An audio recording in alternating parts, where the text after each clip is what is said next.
ஐயா உங்களுடைய கேள்வி என்ன அப்படின்னா, நீங்கள் வந்து அசல் பணத்தை கொடுக்குறீங்க, ஆனால் வட்டியில் போயிடுச்சு அப்படின்னு சொல்கிறீங்க.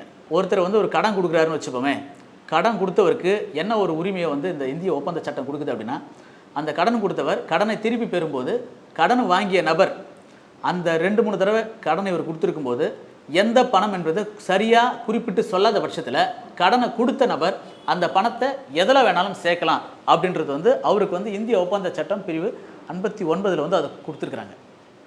அல்லது பிரிவு 60லையும் அதான் வரையறுத்து சொல்கிறாங்க. அப்போ பிரிவு 59 என்ன சொல்கிறாங்க அப்படின்னா, கடன் பெற்றவர் திருப்பி அதை வட்டியாக கொடுக்கும்போதோ அல்லது 2-3 கடன் வாங்கியிருக்காரு, அதில் இந்த கடனுக்காக இதை கொடுத்துருக்கோம் அப்படின்றதையோ சரியாக முறைப்படுத்தி அவர் சொல்லியிருக்கணும். எழுத்துப்பூர்வமாகவோ அல்லது ஓரளவு சொல்லியோ அவர் ஏற்றுக்கிட்டு இருக்கணும். அதை வந்து கடனை யார் திருப்பி வாங்குறாரோ அவர் அதை ஏற்றுக்கிட்டுருக்கணும். ஏற்றுக்கிட்டால் தான் வந்து அந்த கடனில் கழியும்.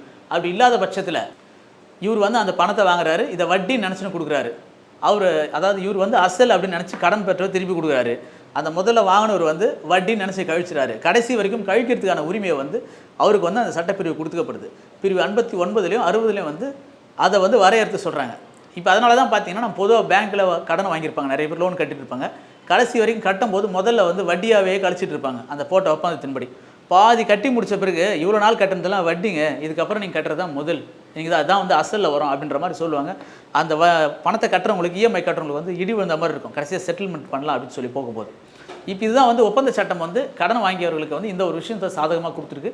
அதை வந்து சரிப்படுத்தணும் அப்படின்னா, ஒருத்தர் ஒரு கடன் வாங்கிட்டா ஒரே நபர்கிட்ட பல்வேறு கடன்கள் வாங்கியிருக்கும் போது திருப்பி செலுத்தும் போது இந்த தொகை எதுக்கானது, வட்டியாக போதா இல்லை முன்பு வாங்கிய கடனா இல்லை இடையில் வாங்கிய கடனா அப்படின்றத கரெக்டாக முறைப்படுத்தி சொல்லி அதை எதிர்க்க இருக்கிற நபரும் ஏற்றுக்கிட்டால் மட்டும்தான் அந்த கடனுக்கான தொகையாகவோ வட்டியாகவோ அது கழியும் என்பது வந்து சட்டம் சொல்லுது.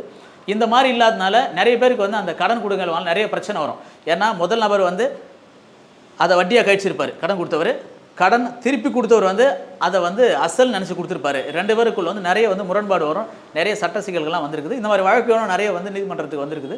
ஒருத்தர் கடன் கொடுத்துறீங்க, அதாவது திருப்பி கொடுக்குறீங்க அப்படின்னா இது போன்ற விஷயங்களை வந்து தொடர்ந்து ஃபாலோ பண்ணிங்க.